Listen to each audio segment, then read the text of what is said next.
Assalamualaikum warahmatullahi wabarakatuh. Selamat siang dan selamat bergabung di mata kuliah perpajakan 2. Hari ini sesuai dengan jadwal, kita akan membahas materi berkaitan dengan pajak penghasilan pasal 21 bagi pegawai tidak tetap. Jadi di tahun 2024 ini terdapat perubahan yang cukup signifikan berkaitan dengan tata cara dan ketentuan perhitungan PPh pasal 21. Tidak terkecuali perhitungan PPh pasal 21 untuk pegawai tidak tetap. Nah, detailnya kalian bisa membaca di Peraturan Menteri Keuangan nomor 168 tahun 2023 dan juga Dirjen Pajak nomor 02 tahun 2024. Nah, di sana secara detail diberikan penjelasan mengenai peraturan dan ketentuan-ketentuan mengenai perhitungan PPh pasal 21 yang berlaku mulai 1 Januari 2024. Nah, di pertemuan kita yang keenam ini, kita hanya terbatas membahas tentang perhitungan PPh pasal 21 untuk pegawai tidak tetap saja. Jadi, kalau misalnya kalian mau melihat secara keseluruhan bagaimana sih perubahan mengenai PPh pasal 21 yang mulai berlaku mulai 1 Januari 2024, kalian bisa membacanya di kedua peraturan tersebut. Di dua peraturan tersebut ada contoh perhitungannya ya. Kalian bisa melihat di lampiran PMK 168 tahun 2023 itu ada contoh-contohnya. Kalian bisa download kedua peraturan tersebut di e-learning yang sudah saya upload ya. Kalian bisa download masing-masing di akun e-learningnya. Kalau kita bicara tentang pegawai tidak tetap, tentu konotasi atau pemahaman awal kita mengenai pegawai tidak tetap ini adalah pegawai kontrak atau karyawan yang statusnya itu belum diangkat sebagai karyawan tetap. Nah, itu biasanya secara umum orang memahami pegawai tidak tetap seperti itu. Tapi pegawai tidak tetap yang dimaksud di sini, yang dimasuk di dalam ketentuan perpajakan itu, bukan karyawan kontrak, bukan karyawan magang ya. Jadi yang dimaksud dengan pegawai tidak tetap adalah pegawai termasuk tenaga kerja lepas yang hanya menerima penghasilan apabila pegawai yang bersangkutan itu bekerja. Artinya, ketika pegawai tersebut tidak bekerja, maka dia tidak akan menerima penghasilan sama sekali dari perusahaan.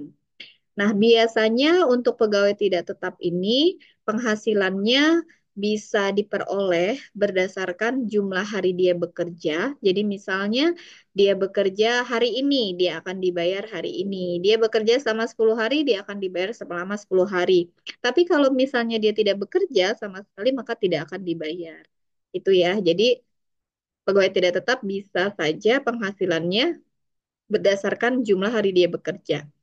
Selain dari jumlah hari dia bekerja, pegawai tidak tetap bisa juga penghasilannya itu dihitung berdasarkan jumlah unit hasil pekerjaan yang dihasilkan. Sebagai contoh misalnya, perusahaan bergerak di bidang pembuatan aksesoris. Aksesoris yang berbahan dasar misalnya manik-manik. Misalnya ada kalung, atau gelang, atau cincin. Nah, perusahaan tersebut itu mempekerjakan warga sekitar, memberdayakan warga sekitar untuk membuat aksesoris yang dia mau jual gitu ya. Nah, pekerja-pekerja warga sekitar yang menerima pekerjaan tersebut itu kan akan dibayar. Nah, biasanya dibayarnya berdasarkan jumlah unit yang dihasilkan. Misalnya, satu unit gelang pekerja akan dibayar Rp1.000. Maka semakin banyak unit yang dihasilkan, maka semakin banyak juga penghasilan yang diterima. Nah, itu merupakan salah satu jenis penerimaan atau penghasilan yang diterima oleh si pegawai tidak tetap. Nah, selain itu, selain dari jumlah hari bekerja, selain dari unit yang dihasilkan, bisa juga pegawai tidak tetap itu menerima penghasilan berdasarkan penyelesaian suatu jenis pekerjaan tertentu. Misal, perusahaan butuh pekerja bangunan untuk membuat taman. Nah, untuk mengerjakan taman ini, misalnya perusahaan nggak mau ribet, misalnya bayar per hari gitu, dia nggak mau, pakai aja nih jasa borongan 30 juta untuk pembuatan satu area taman misalnya. Nah, itu juga masuk ke dalam kriteria pegawai tidak tetap seperti itu. ya. Nah, itu adalah definisi dari pegawai tidak tetap yang diatur di dalam pasal 1 ayat 11 PMK 168 tahun 2023. Nah, jenis-jenis upah yang biasa diterima oleh pegawai tidak tetap itu kan dia menerima penghasilan berdasarkan tadi, bisa berdasarkan hari dia bekerja, bisa berdasarkan jumlah unit yang dihasilkan, bisa juga berdasarkan penyelesaian pekerjaan tertentu. Nah, biasanya penghasilan yang diterima itu bisa berupa upah harian. Upah harian tuh maksudnya hari ini dia bekerja, hari ini dia dibayar, besok dia bekerja, besok dia dibayar, seperti itu. Nah, itu adalah penghasilan berupa upah harian bagi si pegawai tidak tetap. Selain upah harian, pegawai tidak tetap biasanya juga ada yang dibayar dengan cara mekanisme upah mingguan. Upah mingguan tuh artinya dia akan dibayar hasil pekerjaannya itu seminggu sekali. Bisa misalnya dia bekerja dengan mekanisme harian. Sehari dia bekerja dia akan dibayar sekian. Nah, dalam satu minggu dia akan dibayar setiap minggu ya. Dalam setiap pekerjaan dia akan dibayar seminggu sekali. Itu yang disebut dengan upah mingguan. Bisa juga upah satuan, yaitu upah yang diperoleh berdasarkan jumlah unit pekerjaan yang dihasilkan. Sebagai contoh, yang tadi itu adalah perusahaan yang bergerak di bidang produksi aksesoris manik-manik, contohnya seperti itu ya. Jadi kalau misalnya warga atau pekerjanya sudah selesai, dia mengerjakan, dia datang ke perusahaan, oh ini pekerjaan saya udah selesai, misalnya ada 500 unit misalnya yang dia dia selesaikan. Nah, dia akan dibayar. Nah, itu disebut dengan mekanisme pembayaran atau jenis pembayaran kepada pegawai tetap dengan mekanisme upah satuan. Bisa juga upah borongan. Upah borongan itu ditentukan berdasarkan satu penyelesaian suatu jenis pekerjaan tertentu. Kalau contoh tadi adalah tukang pekerja bangunan ya, pekerja bangunan menyelesaikan proyek pembuatan taman misalnya. Nah, selain upah harian, mingguan, satuan, dan borongan, jenis upah pegawai tidak tetap bisa juga upahnya dilakukan dengan cara mekanisme bulanan. Misalnya, dia sih penghasilannya dihitung berdasarkan jumlah hari dia bekerja, tapi dia tidak dibayar setiap hari atau dia tidak dibayar seminggu sekali, tapi dia dibayarnya sebulan sekali. Nah, itu adalah mekanisme pembayaran upah yang diterima oleh pegawai tidak tetap yang dibayarkan secara bulanan. Nah, upah harian, upah mingguan, upah satuan, upah borongan, ataupun upah yang dibayarkan secara bulanan itu hanya perbedaan cara pembayaran saja ya. Tapi intinya pegawai tidak tetap itu hanya menerima penghasilan apabila dia bekerja. Ketika dia tidak bekerja, maka tidak ada pembayaran oleh perusahaan. Oke, nah sekarang bagaimana kita melakukan perhitungan PPh pasal 21 atas penghasilan yang diterima oleh pegawai tidak tetap ini? Nah, pertama-tama kita harus mengetahui dasar pengenaan pajak atau dasar nilai apa sih yang akan kita gunakan untuk menghitung pemotongan PPh pasal 21 bagi pegawai tidak tetap. Nah, dasar pengenaan pajak untuk penghasilan yang diterima oleh pegawai tidak tetap itu diatur di dalam pasal 12 PMK 168 tahun 2023. Ada tiga kelompok dasar pengenaan pajak bagi pegawai tidak tetap.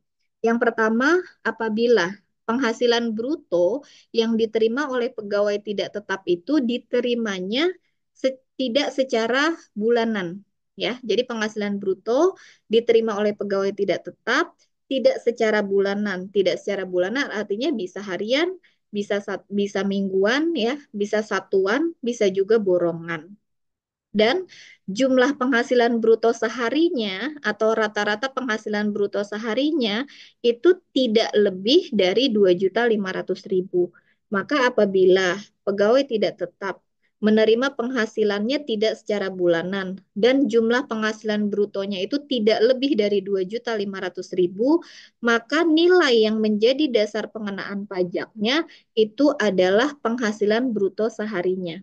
Berapa jumlah penghasilan bruto seharinya, itulah yang digunakan sebagai dasar pengenaan pajak apabila penghasilan yang diterima oleh pegawai tidak tetap tersebut itu diperoleh secara harian. Jadi penghasilan bruto seharinya itu adalah dasar pengenaan pajak.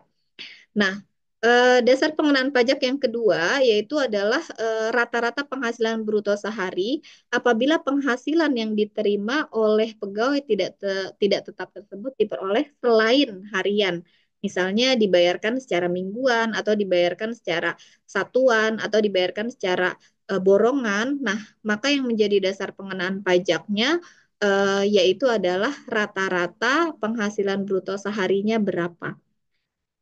Nah, itu adalah dasar pengenaan pajak yang pertama. Nah, berikutnya yang kedua, pengelompokan untuk dasar pengenaan pajak yang kedua untuk pegawai tidak tetap itu adalah apabila penghasilan bruto yang diterima oleh pegawai tidak tetap ini tidak diterima atau diperoleh secara bulanan. Jadi sama kayak tadi, sama kayak di poin pertama.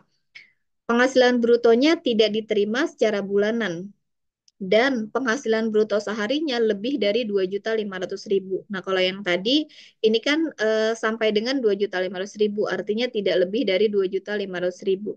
Kalau yang kedua ini penghasilan brutonya diterima tidak secara bulanan dan jumlah penghasilan bruto seharinya lebih dari 2.500.000.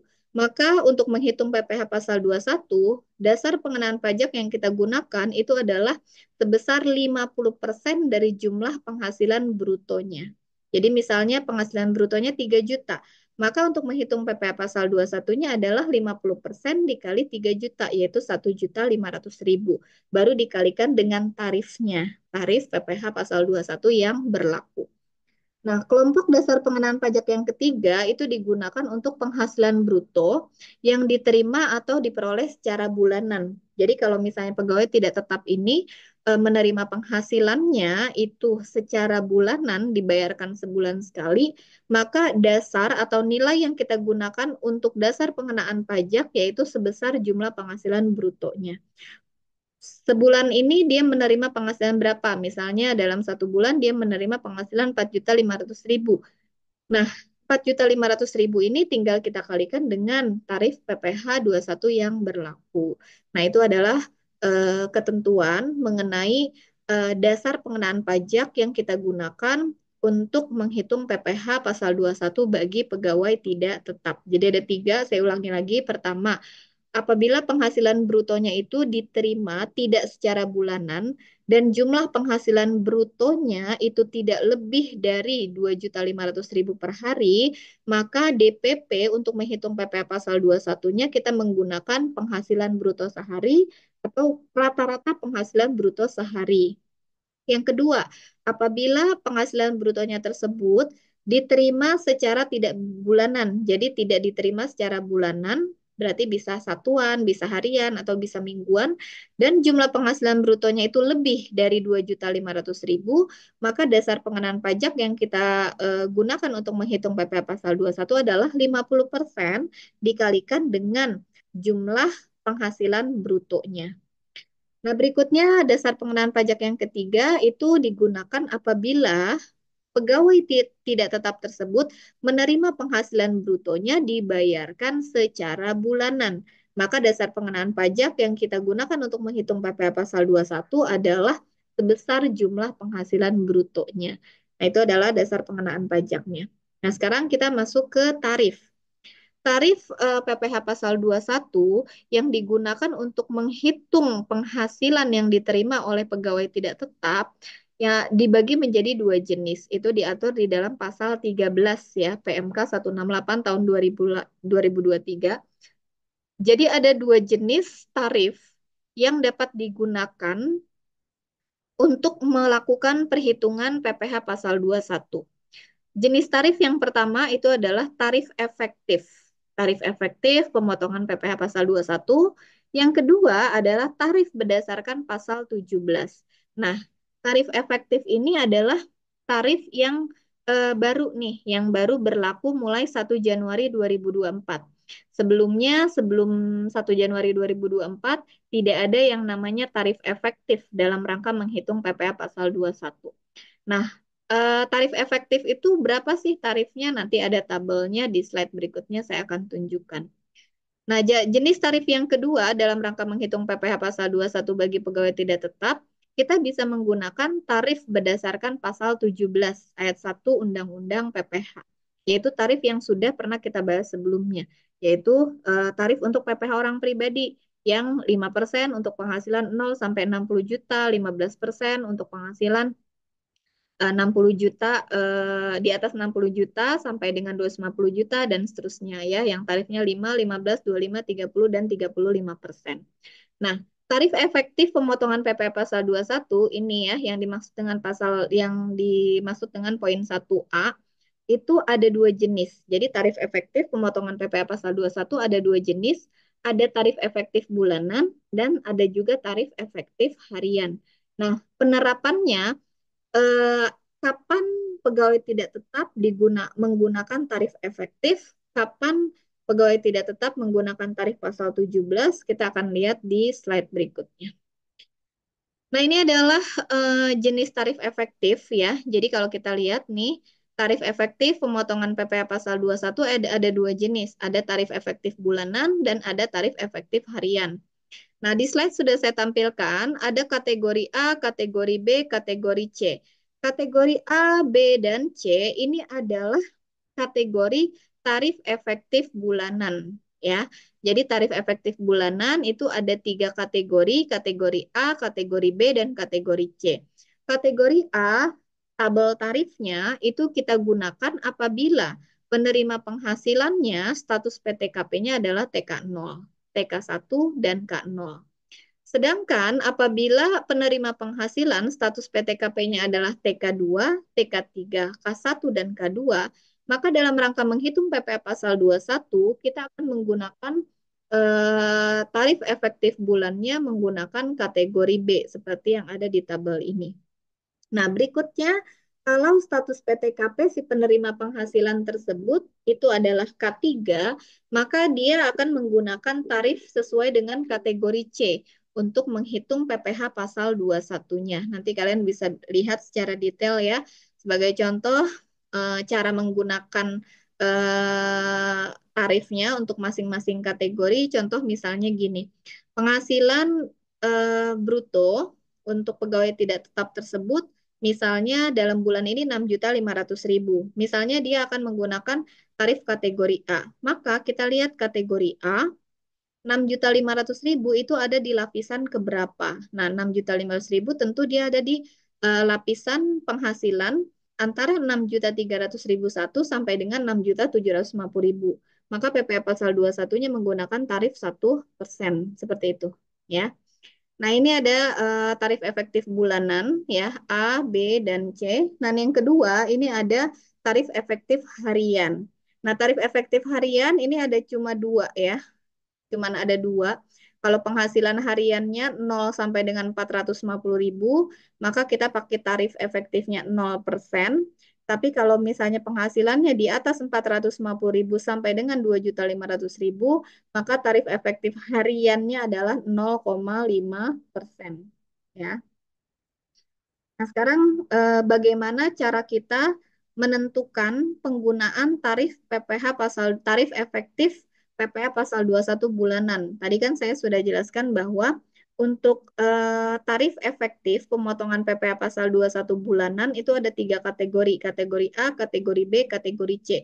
Nah, gimana cara kita menentukan kita pakai tarifnya tuh yang mana? Jadi langkah pertama kita harus memastikan si penerima penghasilan ini status PTKP-nya tuh awal tahunnya apa? Apakah TK0, TK1, TK2, TK3, K0, K1, K2, atau K3. Jadi kita harus tanya dulu nih si penerima penghasilan status PTKP-nya apa. Nah, kalau kita sudah tahu status PTKP-nya apa, baru kita bisa menentukan. Kita menentukan tabel tarif efektif pemotongan PPh pasal 21 bulanan itu dia menggunakan tabel yang A, tabel yang B, atau tabel yang C. Ya, tadi kalau tabel yang A itu untuk PTKP TK0, TK1, dan K0. Kalau kategori B atau ter B-nya itu adalah PTKP TK2, K1, TK3, dan K2. Sedangkan tabel kategori C itu digunakan untuk PTKP K3. Kalau kita sudah menentukan tabel kategori tarif efektif yang kita gunakan itu adalah tarif yang mana, misalnya ternya masuknya kategori A. Ya udah, kita lihat penghasilan yang diterima oleh si penerima penghasilan pegawai tidak tetap ini tuh berapa. Baru kita lihat di tabelnya seperti itu. Dapatlah tarifnya berapa, kita tinggal mengalihkan penghasilan bruto dikalikan dengan TR bulanan seperti itu. Nah, ini adalah ringkasan ya, ringkasan karena tadi kita lihat perhitungan PPh pasal 21 untuk pegawai tidak tetap itu kan ada yang menggunakan tarif efektif, ada yang menggunakan tarif pasal 17. Tarif efektif juga ada dua jenis, ada yang tarif efektif bulanan, ada yang tarif efektif harian. Nah, ini sudah dibuatkan ya, sudah dibuatkan ringkasannya, ringkasan perhitungan PPh pasal 21. Jadi pegawai tidak tetap yang bagaimana yang menghitung PPh pasal 21-nya menggunakan tarif efektif bulanan. Pegawai tidak tetap yang bagaimana yang menerima penghasilan PPh pasal 21 dihitung menggunakan tarif pasal 17. Dan pegawai tidak tetap yang bagaimana yang dihitung PPh pasal 21 yang menggunakan TR harian. Nah, ini untuk memudahkan sudah dibuat ringkasannya, resumenya. Kita bisa lihat gini. Jadi cara melakukan perhitungannya, pertama, pegawai tidak tetap, kita harus tahu dulu mekanisme pembayaran kepada pegawai tidak tetap ini, apakah dibayarnya tidak secara bulanan? Tidak secara bulanan tuh artinya bisa harian, mingguan, satuan, atau borongan. Atau dibayarkannya secara bulanan. Nah, kita bahas dulu bagaimana cara perhitungan PPh pasal 21 kalau pegawai tidak tetap tersebut menerima penghasilannya tidak dibayar secara bulanan. Kalau tidak dibayar secara bulanan, kita lihat dulu berapa jumlah penghasilan bruto seharinya. Kalau penghasilan bruto seharinya 0 sampai 2.500.000 per hari, maka untuk menghitung PPh pasal 21-nya kita gunakan perhitungan penghasilan bruto seharinya berapa dikalikan dengan TER harian. Nah, ini. Jadi penghasilan brutonya berapa? Misalnya penghasilan brutonya 300.000. Nah, 300.000 berdasarkan TER harian, tarifnya adalah 0%. Berarti 0% kali 300.000. Kalau misalnya penghasilan brutonya 1 juta. Nah, 1 juta berarti kita lihat lapisan kedua. Di atas 450.000 sampai dengan 2.500.000. Berarti PPh pasal 21-nya adalah 1 juta dikali 0,5%. Jadi gitu ya. Jadi kalau misalnya pegawai tidak tetap, dibayarnya tidak secara bulanan, lalu penghasilan per harinya tidak lebih dari 2.500.000, perhitungan PPh 21-nya adalah penghasilan bruto sehari dikalikan dengan tarif efektif harian. Nah, berikutnya kalau pegawai tidak tetap dibayarnya itu tidak secara bulanan, tapi jumlah penghasilan bruto dia per harinya itu lebih dari 2.500.000. Maka perhitungan PPh pasal 21-nya tidak boleh menggunakan tarif efektif harian, tapi dia menggunakan penghasilan bruto dikali 50% dikalikan dengan tarif pasal 17. Tarif pasal 17 berarti kita kembali lagi ke yang tarif 5, 15, 25, 30, dan 35%. Nah, tergantung dari nilai penghasilan brutonya. Seperti itu. Nah, berikutnya kalau pegawai tidak tetap tersebut, penghasilannya dibayarnya secara bulanan. Jadi dibayarnya sebulan sekali. Maka menghitung PPh pasal 21-nya adalah dengan cara penghasilan bruto bulanan. Jadi sebulan dia menerima penghasilan bruto berapa, tinggal dikalikan dengan tarif efektif rata-rata bulanan. TER bulanan dia tuh masuk ke kategori apa. Nah, kalau dibayar secara bulanan, berarti penting bagi kita untuk mengetahui status PTKP dari si pegawai tidak tetap tersebut. Kenapa? Karena di tabel efektif bulanan, tabel efektif bulanan itu ada kategori 3, kategori A, B, dan C, di mana masing-masing itu ditentukan dengan status PTKP-nya. Ya. Nah, ini adalah tarif berdasarkan pasal 17. Kalau tadi ini adalah tarif berdasarkan tarif efektif, sedangkan yang ini adalah tarif berdasarkan pasal 17 ayat 1 ya. Jadi seperti yang kita bahas di sebelumnya, tarif PPh orang pribadi sesuai dengan pasal 17 ayat 1 itu untuk penghasilan 0 sampai dengan 60 juta, dia akan dikenakan 5%. 60 juta satu sampai dengan 250 juta dikenakan tarif 15%, 250 juta sampai 500 juta dikenakan tarif 25%, 500 juta satu sampai dengan 5 miliar dikenakan tarif 30% dan di atas 5 miliar akan dikenakan tarif sebesar 35%. Ini adalah tarif progresif untuk PPh pasal 21 berdasarkan tarif umum atau pasal 17 ayat 1 huruf A. Oke. Nah, berikutnya ini adalah contoh bagaimana melakukan perhitungan PPh pasal 21 bagi pegawai tidak tetap. Contoh yang pertama ini adalah bagaimana melakukan perhitungan PPh pasal 21 bagi pegawai tetap yang menerima penghasilan dengan upah harian di mana jumlah penghasilannya itu kurang dari 2.500.000 per hari. Sebagai contoh di sini Andri bekerja pada PT tepat waktu. Pada bulan Januari 2024, Andri melakukan pekerjaan perakitan jam tangan selama 20 hari dan menerima atau memperoleh penghasilan yang dibayarkan secara harian sebesar 500.000 per hari. Jadi Andri ini seharinya dibayar oleh perusahaan sebesar 500.000. Nah, hitunglah PPh pasal 21 yang harus dipotong oleh PT tepat waktu atas penghasilan yang diterima oleh Andri. Nah, jawabannya kita identifikasi dulu. Pertama, penghasilan Andri itu dibayarkan secara harian oleh PT tepat waktu.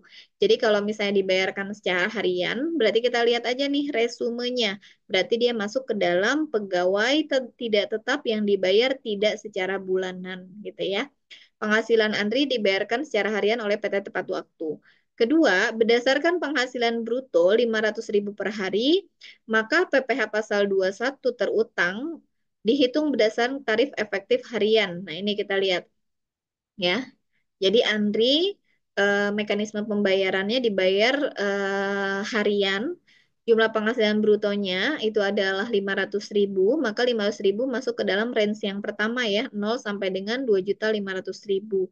Maka ngitung PPh 21-nya menggunakan mekanisme ini, penghasilan bruto sehari dikali TER harian. Nah, TER hariannya untuk 500.000 berarti kita pakai lapisan yang kedua nih. Lapisan yang kedua yaitu 0,5%. Nah, PPP pasal 21 yaitu sebesar penghasilan bruto harian. Nah, PPh pasal 21-nya dipotong atas penghasilan harian sebesar 0,5% dikali 500.000, yaitu 2.500. Nah, PT tepat waktu memotong PPh pasal 21 atas penghasilan Andri dan membuat 20 bukti pemotongan PPh pasal 21 untuk Andri. Nah, PPh pasal 21 yang dipotong oleh PT tepat waktu merupakan kredit pajak dalam SPT tahunan PPh Andri untuk tahun pajak 2024. Jadi artinya gini, PT tepat waktu itu kan membayar upah harian kepada Andri 500.000. Nah, 500.000 ini karena dibayar secara harian, maka dia menggunakan tarif efektif harian dalam rangka menghitung PPh pasal 21. Sesuai dengan tabel efektif harian, untuk penghasilan 500.000 itu tarifnya adalah 0,5%. Berarti misalnya tanggal 2 Januari Andri bekerja dibayar 500.000, jangan lupa dipotong PPh 21-nya 2.500. Tanggal 3 dibayar lagi 500.000, jangan lupa dipotong PPh 21-nya 2.500. Nah, setiap hari bagian pajak berarti harus membuat bukti pemotongan. Maka di sini disebutkan bahwa perusahaan harus membuat 20 bukti potong PPh pasal 21 untuk Andri. Jadi karena mekanisme pembayarannya setiap hari, maka pemotongan pajaknya dilakukan juga setiap hari. Seperti itu. Oke, nah berikutnya contoh yang kedua, ini adalah PPh pasal 21 untuk pegawai tidak tetap dengan mekanisme upah borongan, di mana penghasilan bruto seharinya itu kurang dari 2.500.000 per hari. Nah, kita lihat contohnya di sini adalah Handoko bekerja pada PT Bening Fotografi. Pada bulan Juni 2024, Handoko melakukan pekerjaan perakitan bingkai foto selama 10 hari. Nah, atas penyelesaian pekerjaan tersebut, Handoko menerima atau memperoleh penghasilan sebesar 4.500.000.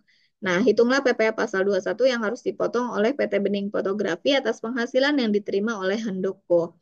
Nah, karena ini dibayarnya secara borongan 4.500.000, maka kita harus menghitung dulu berapa rata-rata penghasilan bruto sehari yang diterima oleh Handoko.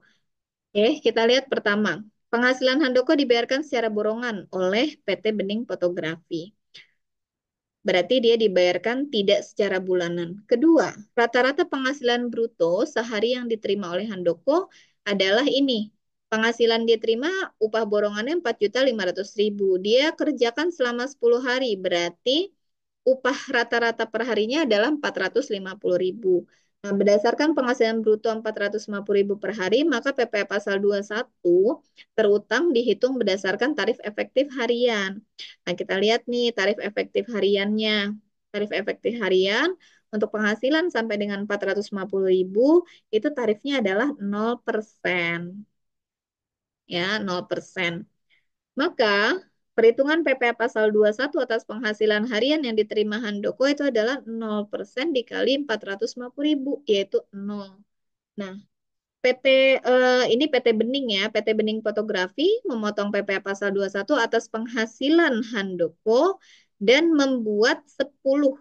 Ini saya revisi dulu ya. Ini untuk contoh nomor 2.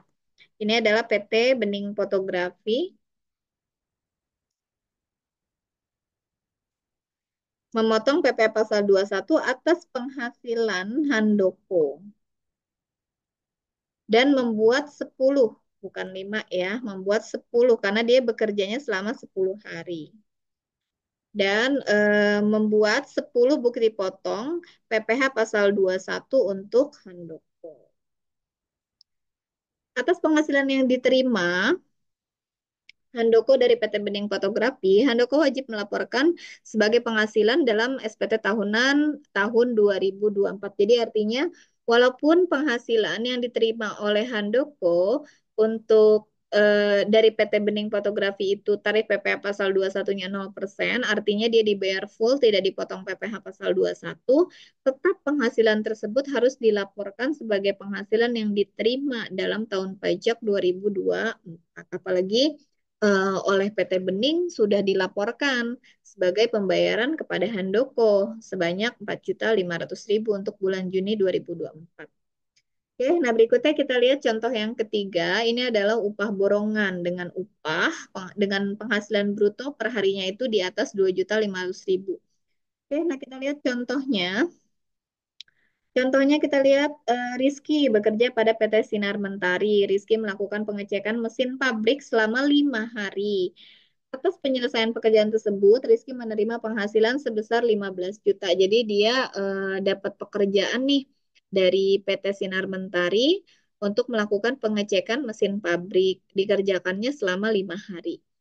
Nah, hitunglah PPh pasal 21 yang harus dipotong oleh PT Sinar Mentari atas penghasilan yang diterima oleh Rizky. Nah, jawabannya penghasilan Rizky itu dibayarkan secara borongan oleh PT Sinar Mentari. Pertama, identifikasi kita seperti itu dulu. Yang kedua, kita harus tahu berapa rata-rata penghasilan bruto yang diterima oleh Rizky. Nah, rata-rata penghasilan bruto sehari yang diterima oleh Rizky yaitu 15 juta dibagi dengan 5 hari, yaitu per harinya dia menerima penghasilan sebesar 3 juta. Nah, berdasarkan penghasilan bruto 3 juta per hari, maka PPh pasal 21 terutang dihitung berdasarkan tarif pasal 17. Nah, kita lihat lagi kalau misalnya kita lupa, kita bisa lihat di sini di resume yang tadi ya.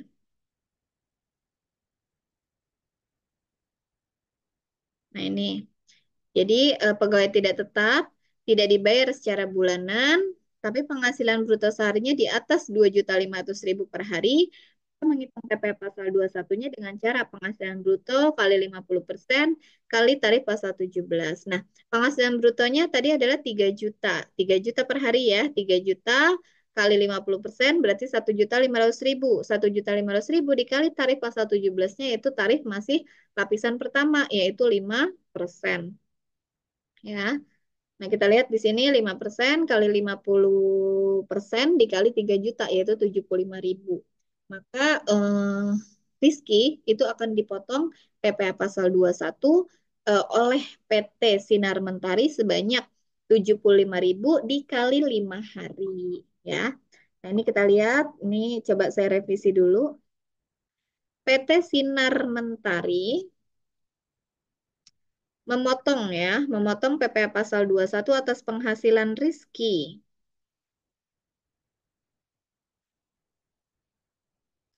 dan membuat 5. Ini terbalik dengan yang nomor 2, contoh nomor 2 tadi ya.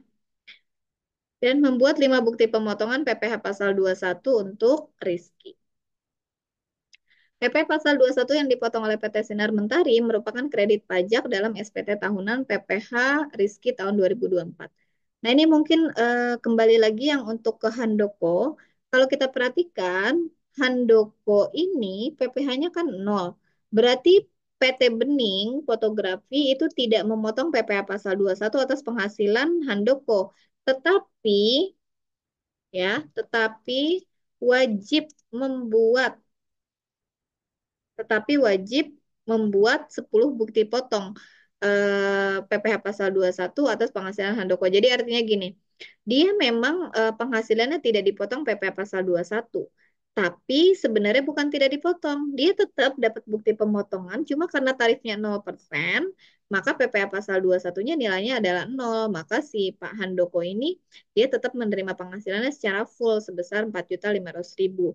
Nah, beda halnya dengan Rizky. Kalau Rizky penghasilannya tuh 15 juta. Nah, berdasarkan berdasarkan identifikasi, maka dia kan menghitungnya PPh pasal 21-nya berdasarkan pasal 17 ya.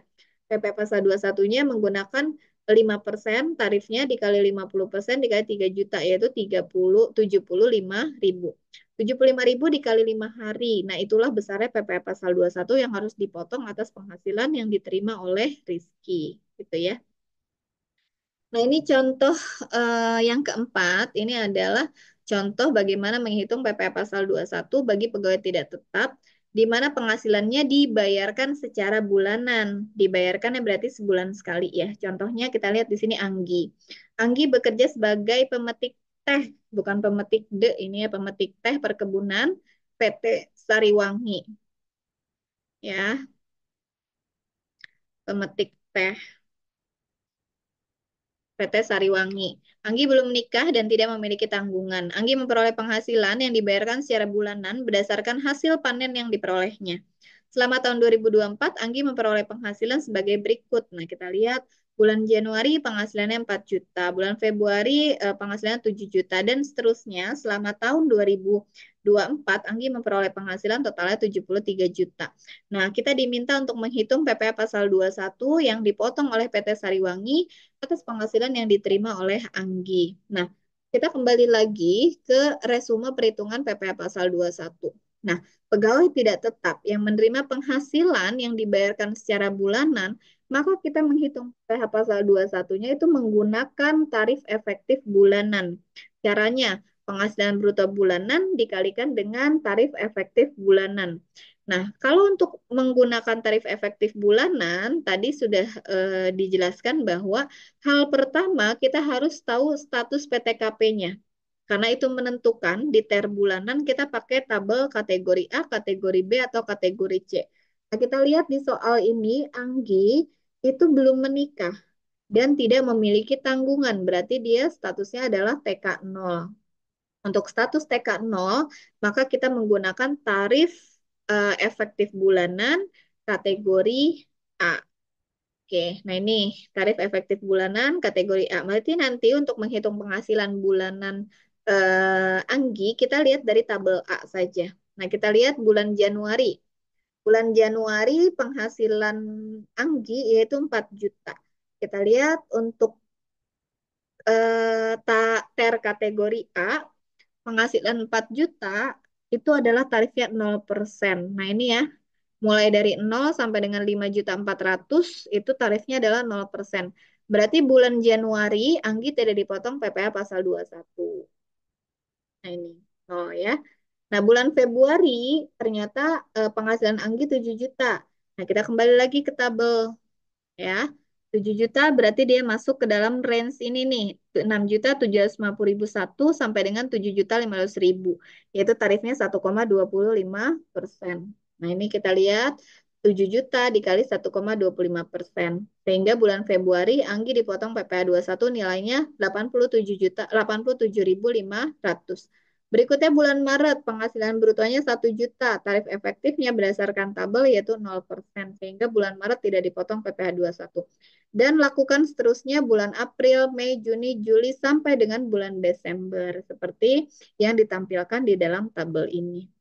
Nah, itulah cara-cara perhitungan PPh pasal 21 bagi pegawai tidak tetap. Ada tiga cara perhitungan. Pertama, bisa dihitung berdasarkan penghasilan bruto dikalikan dengan tarif efektif harian. Itu digunakan untuk pegawai tidak tetap yang menerima penghasilan tidak secara bulanan dan penghasilan rata-rata seharinya itu di bawah atau tidak lebih dari 2.500.000. Itu cara yang pertama. Cara yang kedua, perhitungan PPh pasal 21-nya yaitu menggunakan tarif pasal 17 dikali 50% dikalikan dengan penghasilan bruto yang diterima. Nah, itu cara yang kedua itu digunakan apabila pegawai tidak tetap menerima penghasilannya itu tidak secara bulanan, tapi jumlah penghasilan bruto seharinya itu di atas 2.500.000. Dan yang ketiga yang bisa kita gunakan untuk menghitung PPh pasal 21 bagi pegawai tidak tetap, yaitu menggunakan tarif efektif bulanan. Nah, menggunakan tarif efektif bulanan ini digunakan apabila pegawai tidak tetap tersebut menerima penghasilan dibayarkan secara bulanan. Oke. Nah, itu materi kita hari ini berkaitan dengan PPh pasal 21 bagi pegawai tidak tetap. Apabila ada pertanyaan, kalian bisa tanyakan untuk berdiskusi lebih lanjut di grup kelas ya. Oke, terima kasih. Sampai ketemu lagi di pertemuan ketujuh secara tatap muka di kelas. Assalamualaikum warahmatullahi wabarakatuh.